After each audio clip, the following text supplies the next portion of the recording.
Now let's consider what happens when we have two dimensions that we need to worry about. Okay, so let's look at this example where I have these guys all fighting over this cute teddy bear. And let's say that while they're having this tug of war, so they're both pulling. These guys are all pulling to the left. These guys are pulling down and to the right. And while that's happening, the object moves to the right. Okay, so I know that these guys are doing negative work because they're pulling to the left and the object moved to the right. That's easy. But I want to know what kind of work these guys are doing and how much work they are doing and how can I figure that out. Because they're pulling, kind of down and to the right. So you see how this involves two dimensions. So what I'm going to do is I'm going to take this force and break it into a component that's in the same direction as D, the distance the object moves, because then I know how to calculate the work done when the force is in the same direction as the object, the distance the object moves. I know how to calculate that. It's our simple formula. So let me try and find the component of this force in this direction. Well, I would have to know the angle theta. That's the angle here between these two vectors. And I want this component here, which is adjacent to my angle. So being adjacent to my angle means we're going to use cosine. So this component here is f times cosine of theta. And now I can just pretend this is how much force is being pushed in the direction that the object moves.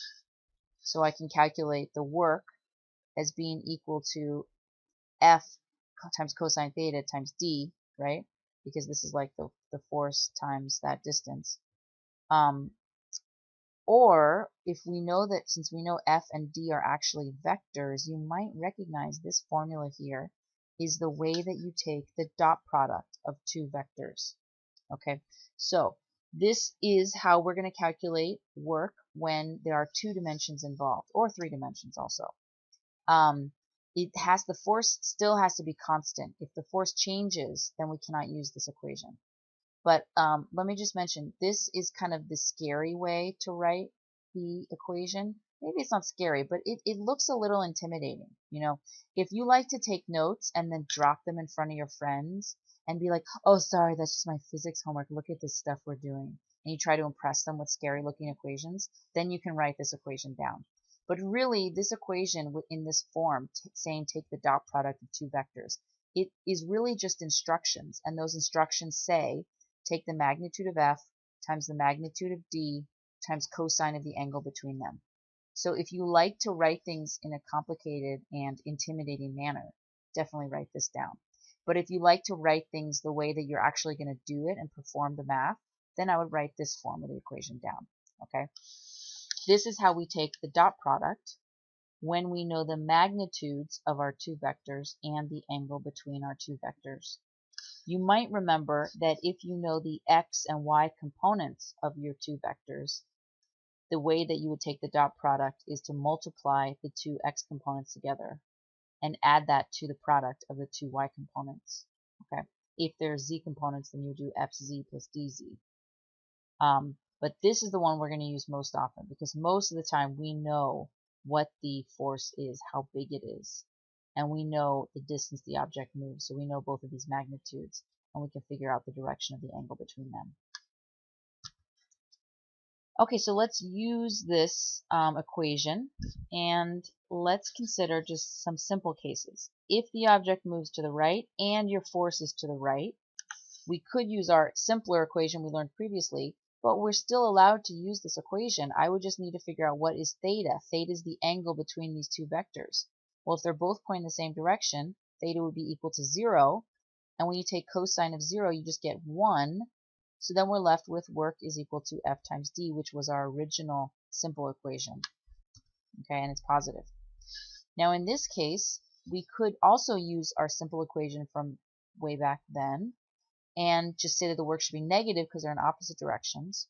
Or we can use our new formula, and I can say in this case the angle between the two vectors is 180 degrees, and cosine of 180 degrees is -1. So we're back to our original equation, w equals, but it would be negative f times d, and I would have said this work is negative anyway. What's new is if we look at something like this. Let's say an object moves to the right, but something was pushing on it straight up. In this case, the angle between my two vectors is 90 degrees, and cosine of 90 is 0. So in this case, this force did 0 work. Okay. This brings us to another physics riddle, which is, why are centripetal forces so lazy? I bet you can figure this one out. Why are they so lazy?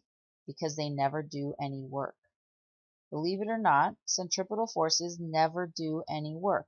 Let's look at it. Consider the case where we have the penny on the record and the record is spinning like this. We already learned in the past that the force of static friction has to be pointing straight up, because that force of static friction is the centripetal force. And no matter where the object is as it moves in a circle, the force pushing on it is always going to be perpendicular to the direction the object is moving at that moment. And when these two things are perpendicular, it's just like saying, this is the direction the object moved, this is the direction the object is moving in right now. When these two things are perpendicular, the work done by that force is 0. So any force that's perpendicular to the direction of motion does 0 work. Okay, and all centripetal forces are perpendicular to the direction of motion, so all centripetal forces do 0 work. Let's do one more quick example using calculating work in 2 dimensions. So press pause, take some time, and then press play when you want to go through it with me. Well, you might have pulled out your calculator, but even if you didn't, I can just tell you real quick for this one, if you care. 8 times cosine of 60 is 4. So maybe now you can make your answer. Which one is doing the most work? They're all doing, the 8 Newton force is doing the most work. We're going to assume that these lengths D here are all the same. So really, it's more like this force is doing no work. This force is at an angle, but the component in the direction of D is going to be 4 newtons, because I would take 8 times cosine of 60 to get that component. So here I have 4 newtons of force, and the object moves that much. Here I have 3 newtons of force, and the object moves the same amount. So this one is doing more work.